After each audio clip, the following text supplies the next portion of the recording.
అందరికీ నమస్కారం. నేను మీ డాక్టర్ అమ్మని. పాలిచ్చే తల్లులు పాలు సరిపోవడం లేదు, ఎట్లబ్బా ఏమి అని అనుకుంటా ఉంటారు కదా. మీకు ఎంత వస్తే అంత ఇవ్వండి, పాలు సరిపోతాయా సరిపోవా అనేది పక్కన పెట్టండి.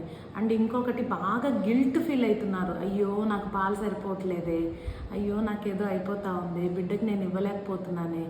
ఈరోజైతే ఒక కామెంట్ కూడా చూసినాను. అది చూడంగానే ఈ వీడియో పెట్టాలనిపించి స్టార్ట్ చేశాను అనమాట.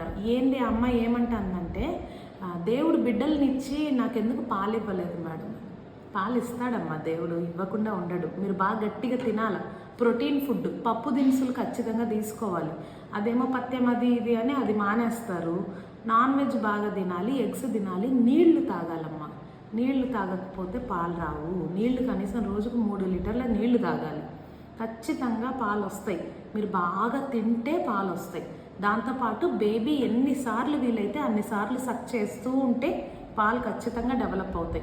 పోనీ అన్నీ చేస్తున్నాము, మెడిసిన్స్ కూడా వాడుతున్నాము, అయినా పాలు రావట్లేదు అని అనుకునే వాళ్ళకి ఫార్ములా ఫీడ్ అనేది అది స్టార్ట్ చేయటం మంచిది. మీ పీడియాట్రిషియన్ అడిగి ఫార్ములా ఫీడ్ స్టార్ట్ చేసుకోవటం మంచిది.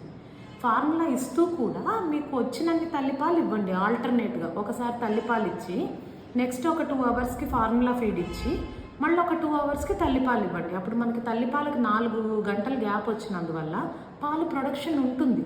ఎందుకుండదు? ఎంత వీలైతే అంత తల్లిపాలు ఇవ్వడానికే ప్రయత్నం చేయండి అమ్మ. అండ్ ఇంకొకటి, పాలు తక్కువ వస్తున్నాయంటే మీరు బ్యాడ్ మదర్ కాదు. ఈ పక్కింటోళ్ళు, ఎదురింటోళ్ళు, పుల్లమ్మలు ఎల్లమ్మలు చెప్పేవన్నీ వినద్దండి. మీకు తెలుసు మీరు ఎట్లాంటి మదరో కదా. సరేనా? నమస్తే.